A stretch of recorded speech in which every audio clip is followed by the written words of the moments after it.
Olym-Void was not a place for the faint of heart. Here, the sky lay beneath one's feet, and the abyss hung suspended overhead. Stone buildings with architecture flowing against the current of time clung to sheer cliff faces by rusted bronze chains. Below, white clouds churned like an endless ocean, concealing the deep black maw of the universe.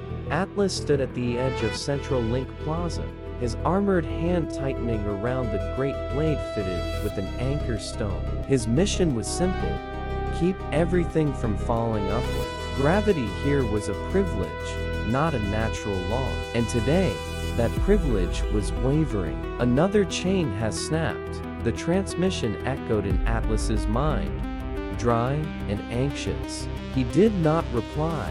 His gaze was locked onto a small figure gliding through the gaps between buildings. It was Lyra. She was not running, she was drifting. Every step her feet placed against the rock face was as light as a feather, bending the laws of physics that Atlas had spent his entire life protecting. In her hands was the core stone, the only thing keeping the eastern sector from being hurled into the void. "Stop right there, Lyra," Atlas shouted, his voice reverberating through the thin air.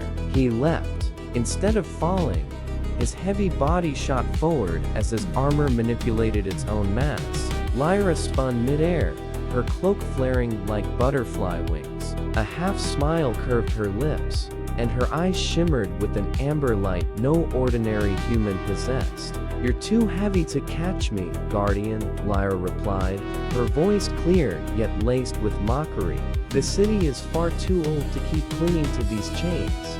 Just as she was about to flip and vanish into the cloud layer below, a dull explosion boomed from beneath them. A dragon anchored the colossal creature that served as the source of all gravitational force, let out a cry of pain. The ground shook violently.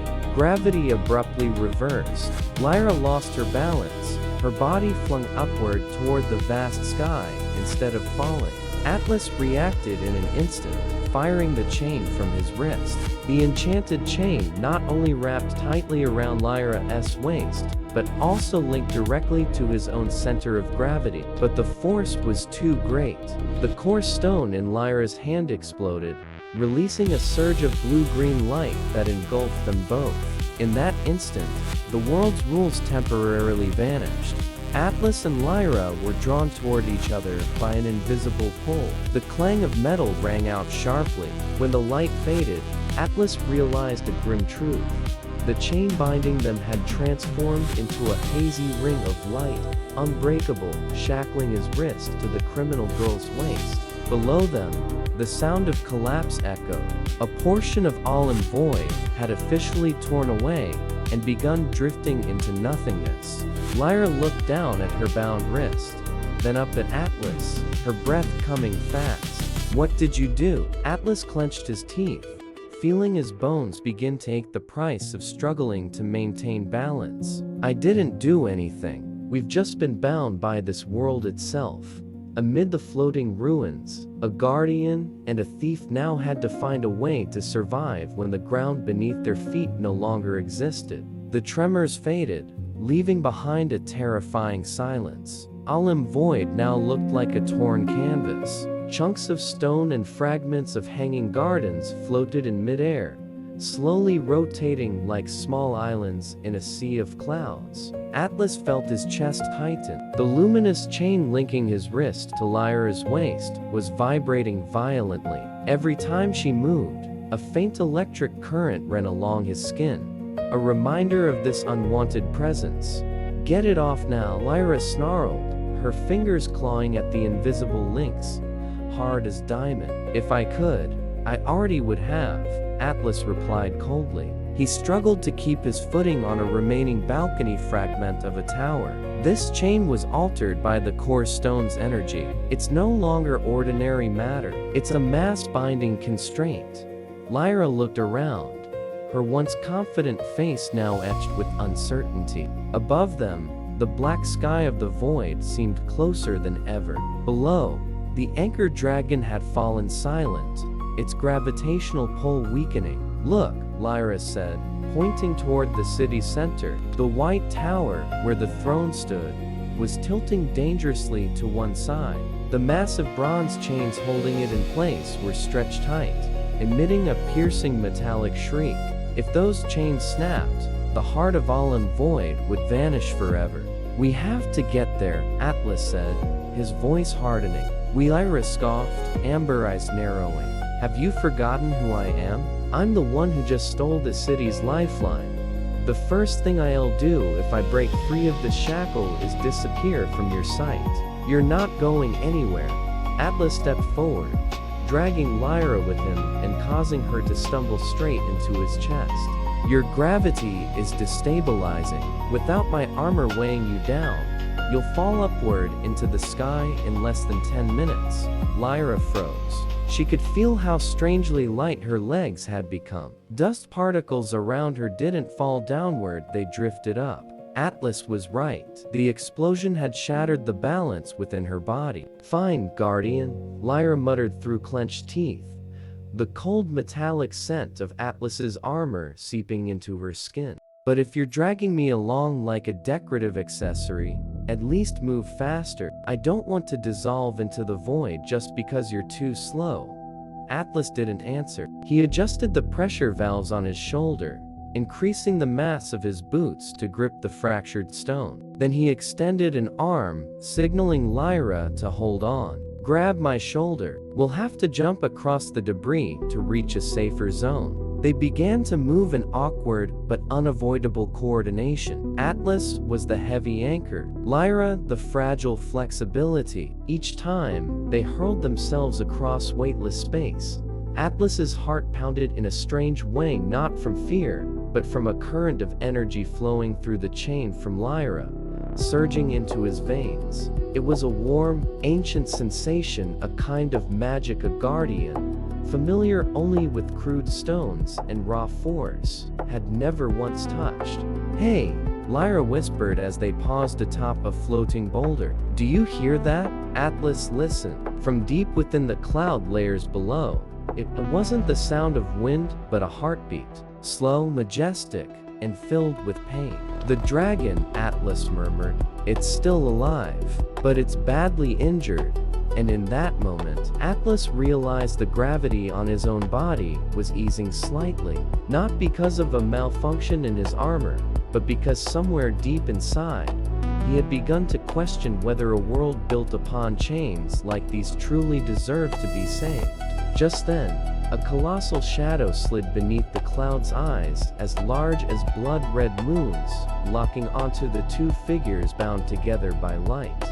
The shadow beneath the clouds was not wind, nor fragments of the city. They were the scavengers' relic hunters riding improvised flying rigs powered by burning shards of anchor stone. As Olym-Void writhed in collapse, they appeared like vultures waiting to feast on the corpse of an empire. "They're targeting the dragon," Lyra whispered, her fingers digging into the shoulder plating of Atlas's armor. "They want its heart before it disappears completely."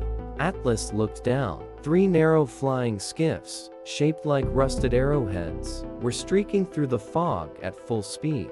Harpoon cables tipped with jagged spears shot out, embedding themselves deep into the ashen hide of the dragon anchor drifting below. A dull, guttural roar of pain rippled through the air. "We can't let them do that," Atlas growled. "If the dragon is destroyed before a new anchor is established, the entire Olym-Void region will disintegrate instantly, and will be the first ones flung into space," Lyra added, amber eyes flashing with fury. "Let me go. I can reach them." "You're not going anywhere." Atlas tightened the luminous chain, pulling Lyra in close behind him. "We go together." Atlas adjusted his armor's gravity to its minimum setting, making his body nearly weightless. He pushed off hard from the fragment of stone beneath his feet, dragging Lyra with him as they plunged straight into the abyss. The sensation of free fall in a world without direction stole the breath from Lyra's lungs. But the instant they closed in on the nearest skiff, Atlas abruptly increased the armor's mass tenfold. Crash! Atlas's immense weight crushed through the thin metal deck. The scavengers whirled around in panic, but Atlas had already swung his great blade, smashing aside the harpoons embedded in the dragon's flesh. Lyra didn't hesitate. Using the forced bond of the chain, she spun through the air like a dancer, her agile legs disarming enemies in rapid succession. The luminous chain between them, once a burden, had become a lethal orbit.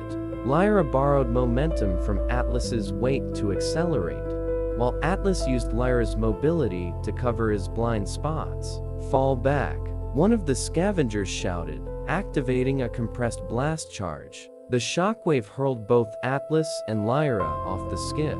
In the vast, formless air, they were tossed helplessly by violent currents. Atlas reached for a swaying bronze chain, but his armored grip slipped. In that moment between life and death, Lyra reached out. Instead of grasping something solid, she closed her eyes and felt the dragon's blood surge through her veins. An invisible pressure wave erupted from Lyra's body, bending the gravity around them and forming a soft cushion of air. They stopped falling. They hovered steady, as if standing on solid ground. Atlas stared at the girl bound to him in disbelief. What did you just do?" Lyra opened her eyes. Her face had gone pale, and a clear, crystal-like fluid seeped from the corner of her eye, a sign of extreme magical strain. "I just didn't want to disappear yet." But that act of salvation came at a price. Atlas heard a faint crack from Lyra's arm. Her bones were beginning to weaken after defying the laws of the world. At that moment, the anchor dragon below slowly opened a massive eye. It didn't look at the hunters, it looked directly at Lyra. A low rumble echoed through the air, not of pain, but of recognition. "It knows you," Atlas whispered, suspicion surging stronger than ever within him. "Lyra, who are you, really?" They both landed on the dragon's back as the scavengers' ships began to withdraw, repelled by sudden shifts in air pressure. The surface of the dragon anchor's hide was neither cold nor rough. It was covered in smooth scales that radiated a gentle warmth and a faint blue glow. It felt like a living island suspended among the clouds. Lyra collapsed to one knee, her breathing ragged. Her arm trembled, tiny fractures flickering beneath her skin like shattered strands of glass. Atlas stepped toward her, his iron hand hesitating before coming to rest on her shoulder. "Don't touch me," Lyra whispered, her voice weak yet proud. "The price. You wouldn't understand." "I understand sacrifice." Atlas sat down beside her, the luminous chain between them slackening, its glow softening. "Every time I increase my armor's mass, my bones bear the same pressure. But you just controlled gravity without anchor stone." Lyra remained silent for a long moment. Then, with the trembling hand, she touched the scale beneath her feet. At once, the dragon shuddered, a deep vibration rolling up from its chest like a long, relieved sigh. "They call us thieves, sky ghosts." Lyra looked up at Atlas, her amber eyes now reflecting the dragon's light. "But the truth is, dragons were never anchors created by humans. They are our fathers, our mothers." Atlas froze. He had been taught that dragons were mindless biological tools, relics left behind by gods to keep the world from falling apart. "My mother was a fallen," Lyra continued, her voice catching. "She loved a dragon who took human form. When she gave birth to me, she dissolved into nothingness, crushed by the weight of politics. I carry the blood of both worlds, the gravity of humanity, and the freedom of dragons." Atlas looked down at his hands that had spent decades tightening the chains that imprisoned these beings. A wave of disgust rose from deep within him. The mission he had taken pride in maintaining balance was nothing but a vast system of captivity. "That's why you stole the core stone?" Atlas asked, his voice gentler now. "I wanted to free it," Lyra replied. "When a dragon dies, humans harvest its core stone for energy. I wanted to return it to the sky, so its spirit could be free." Suddenly, The dragon beneath them stirred violently. A trumpet-like signal echoed from afar from the White Tower. The Guardian fleet was approaching, their warships armed with massive armor-piercing bolts. "They're coming to finish it." Atlas rose to his feet, his great blade hissing through the air. "Atlas!" Lyra said his name for the first time, her eyes pleading. "If you truly believe in justice, don't let them turn the mother of all anchors into a lifeless stone." Atlas looked at the chain binding him to Lyra. He knew that if he defended the dragon, he would be branded a traitor to the crown. But as he looked at the disintegration of Olym-Void and the sincerity in Lyra's eyes, he understood that the only gravity he wanted to protect now was her. "Hold on tight," Atlas said, not increasing his mass but activating the thrusters instead. "We'll show them what an anchor looks like when it rages." The sky above Olym-Void had already been dark, but it grew even heavier with the arrival of the punishment fleet. 3 colossal warships, clad in gleaming bronze hulks, cut through the cloud layers like steel sharks. Beneath their keels, gravity cannons rotated into position, focusing all their firepower on the wounded anchor dragon. Atlas stood at the edge of the dragon's back, wind whistling through the gaps in his iron mast. Before him loomed the lead vessel, bearing the marshal's insignia, the man who had been his teacher, the one who had taught him that the stability of the city mattered more than any single life. Guardian Atlas, a resonant voice, amplified by magic, boomed down from the warship. "You are standing in the wrong place. Step away from that creature and surrender the thief immediately. Do not let compassion cloud your judgment." Atlas glanced down at the luminous chain binding him to Lyra. She was sitting behind him, her eyes fixed calmly on the cannon muzzles, strangely serene. She did not fear erasure, she feared imprisonment. "They won't save it, Atlas," Lyra said softly, her voice carried away by the wind. "They only want to drain its last breath to keep their towers from falling." Atlas didn't turn around, but his grip tightened on the hilt of his blade until his knuckles went white. "I know." He activated the armor's communicator, his voice sharp and unyielding as it echoed back toward the sky. "I'm not doing this out of pity. I am doing this for true balance. If you attack this anchor, the entire eastern sector will vanish in an instant. I will protect it." "Then you have chosen rebellion," the marshal replied coldly. "Open fire." Massive bolts of light screamed out from the cannons. They did not aim for Atlas, but for weak points along the dragon's back, forcing it to lose altitude. "Lyra now," Atlas shouted. Lyra understood instantly. She poured every remaining ounce of strength into the dragon blood surging through her veins. Instead of forming a cushion, she twisted the flow of gravity around Atlas. Suddenly, the hundreds of kilograms of Atlas's armor became as light as a leaf, yet the momentum he carried multiplied many times over. Atlas shot upward like an inverted arrow. With Lyra supporting him through the bonded chain, he wove spectacularly through the storm of fire. He was no longer a heavy guardian, but a battlefield specter. His great blade cleaved through the air, generating gravity ripples that deflected incoming bolts. He closed in on the nearest warship, anchoring himself to its hull with sheer force. With one sweeping strike, he destroyed the ship's left side gravity thrusters. The enormous warship lurched violently, white smoke pouring from its overloaded anchor stone furnaces. But the cost came immediately. Lyra collapsed against the dragon's back, her breath turning into thin mist in the freezing cloud layer. Sustaining Atlas's suspension had severely damaged her physical structure. The fractures beneath her skin began to glow with a faint blue light, signaling that the toll had surpassed safe limits. Atlas felt her weakening through the chain. Forced to retreat, he hurled himself back onto the dragon's back, shielding her from the second wave of bombardment. "Stop, Lyra." Atlas knelt beside her, using his body as a barrier against the falling debris. "You'll fade away. If I don't, we'll both disappear." Lyra smiled a faint smile, yet filled with freedom. Beneath them, the dragon suddenly let out a resounding cry like a final farewell. It began to dive deep beneath the cloud layers, toward pressures the warships could not withstand. It was a desperate gamble. Atlas wrapped his arms around Lyra, folding them both into his protective cloak. As the thick darkness of the clouds closed in, Atlas felt the bitter truth settle in.